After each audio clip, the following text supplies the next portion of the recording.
அமைச்சர் பொன்முடியின் குறித்தான இந்த சர்ச்சை பேச்சு நீதிமன்றத்தில் வீடியோவாக தாக்கல் செய்யப்பட்டிருக்கிறது. அண்மை செய்தியாக நாம் பார்த்து கொண்டிருக்கிறோம். விவரங்களோடு இணைந்திருக்கிறார் செய்தியாளர் சுரேஷ். சுரேஷ் வணக்கம். தற்பொழுது இந்த விவகாரத்தில் என்ன நடக்குது, முழு விவரங்கள் என்ன சுரேஷ்? வணக்கம்.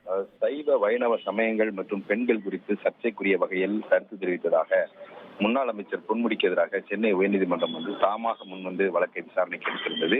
இந்த வழக்கு நீதிபதி சதீஷ்குமார் முன்பு கடந்த முறை விசாரணைக்கு வந்தபோது முன்னாள் அமைச்சர் பொன்முடியினுடைய பேச்சு என்பது அவருடைய சொந்த கருத்து அல்ல, ஒரு சமூக சீர்திருத்தவாதி 1972 தெரிவித்த கருத்தை தான் அவர் அந்த மேடையில் பேசியிருக்கிறார் என்றும், அவருடைய பேச்சை முழுமையான வீடியோவை பார்த்தால்தான் தெரியும் என்றும் பொன்முடி அரசு தரப்புல தெரிவிக்கப்பட்டிருந்தது. இதையடுத்து முன்னாள் அமைச்சர் பொன்முடியின் பேச்சு குறித்த முழு வீடியோவையும் 1972 அந்த சமூக சீர்திருத்தவாதி பேசிய பேச்சுக்களின் விவரங்களையும் தாக்கல் செய்யும்படி காவல்துறைக்கு உயர்நீதிமன்றம் உத்தரவிட்டிருந்தது.